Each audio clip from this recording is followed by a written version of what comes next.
GST Council decides to clear all pending dues the states get as compensation, informs Union Finance Minister Nirmala Sitharaman. National Institute of Design Campus and Modern Organic Testing Lab on cards in Sikkim, announces Union Minister Piyush Goyal.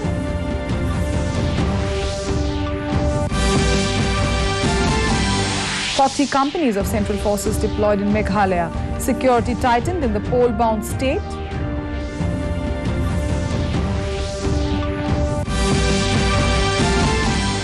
Manipur Chief Minister introduces G20 delegates to the state's rich legacy of polo.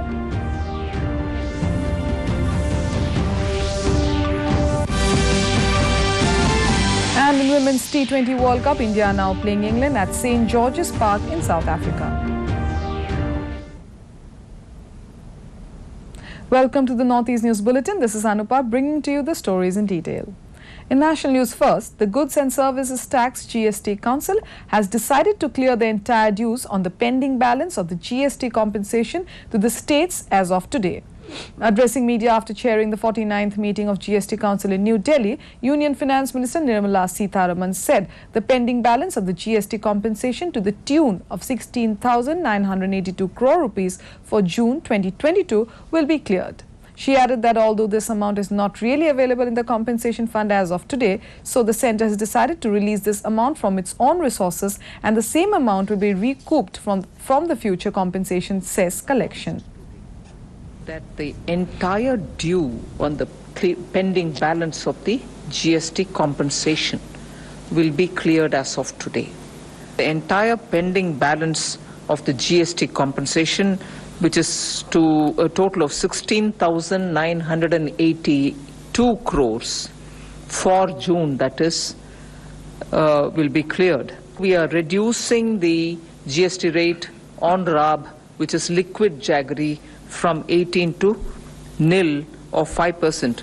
Nil if it is loose, or if it is pre-packaged and labelled, it will be 5%.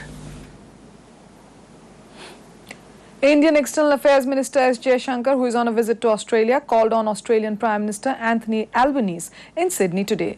He attended an event titled Raisena at Sydney, held for the first time. Speaking at the function, the minister said equal partners should work together to protect their economies from financial shocks in the current global environment. He added that India has upheld democratic values despite decades of various challenges and resource constraints.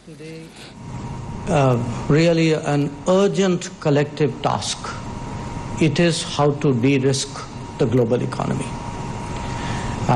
And part of that is, exactly the events that I have referred to.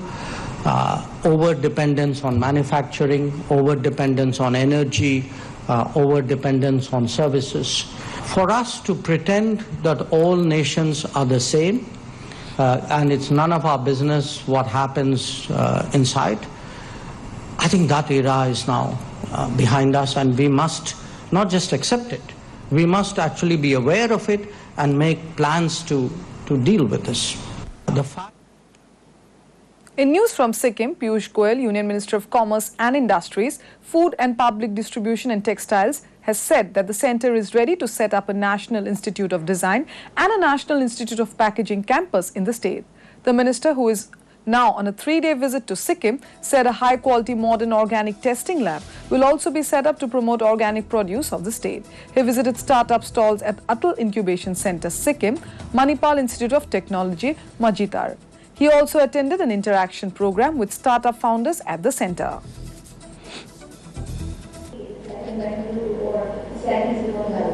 Notification was released by FSSAI that always from ensuring adequate availability of funds for the small entrepreneurs, small companies, new ideas. In fact, the Mudra loan, I don't know if you've heard of Mudra. Mudra loan without collateral security is expected to be provided for small companies, and where the government of India give backstops any potential losses.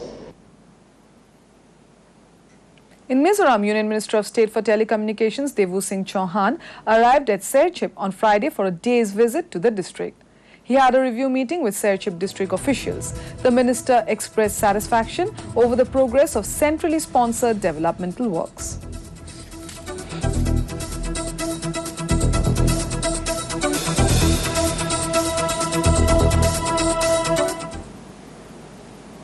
In news from poll-bound Meghalaya, State Chief Electoral Officer F.R. Kharkonkar said on Friday that this time around the election will be different from the previous ones, as senior citizens and physically challenged people will be able to cast their votes from home. The Election Commission has already sent officials to far-flung areas of the state to facilitate the process. 40 companies of the Central Security personnel have already been deployed in all the 60 constituencies spread across the state. He informed additional 79 CRPF battalions will come from Tripura. All this has been arranged to ensure a free and fair election. But of course, this is a dynamic scenario. It's a dynamic assessment because as the polls are drawing to the closer to the date of the polls, the situation might change or it might evolve.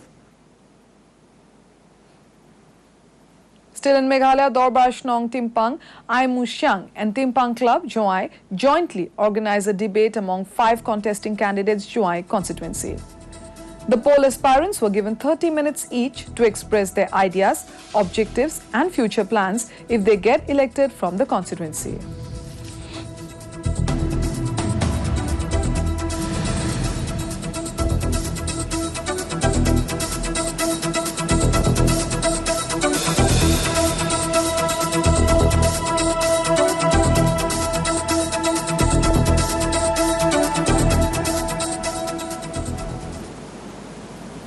In Nagaland, Rajya Sabha member and senior Congress leader Jairam Ramesh today said that the core issue in the forthcoming assembly polls in the state will be Naga political solution. Talking to the media in Dimapur, Ramesh said the solution should have been already a reality. He said it appears to be a lack of political will of the powers that be. Categorically condemn and dissociate itself from the JD-SSM's dangerous statements on reservations.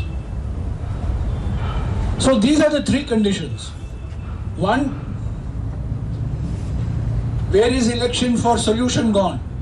What is solution? Where is the solution? Number 2, will you preserve, protect, promote Article 371A? And number 3, will you condemn and dissociate from JD-SSM? If you do these 3 things. In Manipur, Chief Minister N. Biren Singh today visited a polo exhibition at Arambai display hosted in honor of the G20 delegates at Ibudho Marjing Polo Complex, Hingang. Talking to Twitter, he said that the Ibudho Marjing Polo Complex provides a unique display of Manipur's vibrant culture and tradition. As the G20 delegates witnessed the polo match and the Arambai display, the world is now learning about the origin of polo and its legacy. The statue of Sagol Kangje player stood tall with the delegates visiting the state.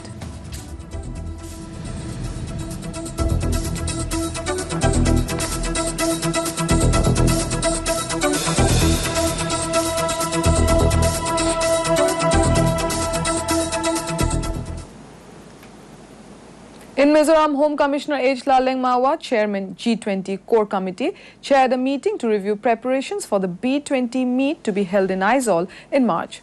It was held at Secretariat Conference Hall. Laleng Mawa said their efforts for success of the meet are a reflection of Mizoram's goodwill. The meeting discussed the work so far completed by the 9 subcommittees set up for the purpose. In men's cricket, Australia was 61 for 1 in their second innings against India at the stumps on day 2 of the second test match of Border Gavaskar Trophy at the Arun Jaitley Stadium in Delhi. Earlier, India resumed their first innings at the overnight score of 21 and were all out for 262 runs in post-tea session today. For the host, Akshar Patel was the highest scorer with 74 runs. For Australia, Nathan Lyon bagged 5 wickets. In Women's T20 World Cup, India are now playing England in the group stage match at St. George's Park at Quiberia in South Africa. Both teams have remained unbeaten in the tournament so far. India have won the toss and elected to bowl first. As last reports came in, South Africa were 29 for the loss of 3 wickets. 12 cheetahs from South Africa arrived at Kuno National Park in Madhya Pradesh today. The cheetahs were released into the park today by Union Minister Bhupendra Yadav and Narendra Singh Tomar and Madhya Pradesh Chief Minister Shivraj Singh Chauhan. The cheetahs are being brought to India as part of the Cheetah Reintroduction Project on the basis of the Memorandum of Understanding signed between the South African and Indian governments.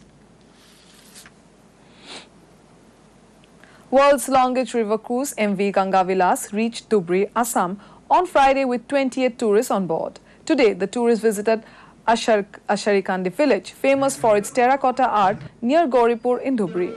The event was organized by the Dhubri District Administration. The tourists were impressed by the various clay items made in the village. They then visited the heritage Gurudwara of Sri Guru Tegh Bahadur Sahib in Dhubri. The group then visited the British-built statue of Queen Victoria at Tetutola. The ship then headed towards Pancharatna in Gwalpara.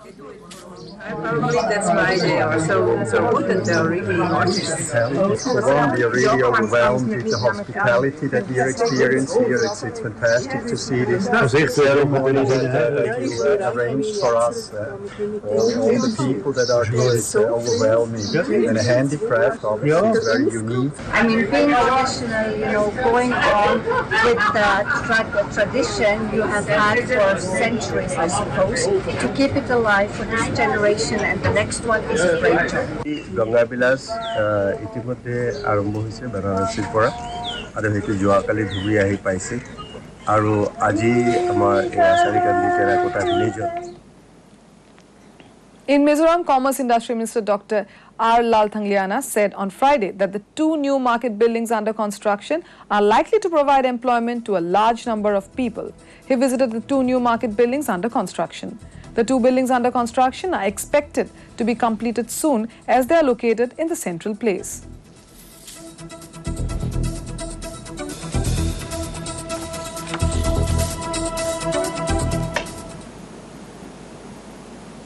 To end the news, the main points once again. GST Council decides to clear all pending dues. The states get as compensation, informs Union Finance Minister Nirmala Sitharaman. National Institute of Design campus and modern organic testing lab on cards in Sikkim, announces Union Minister Piyush Goyal.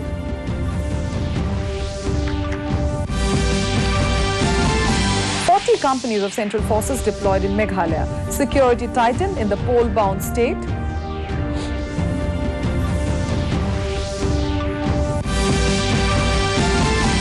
Manipur Chief Minister introduces G20 delegates to the state's rich delicacy of polo.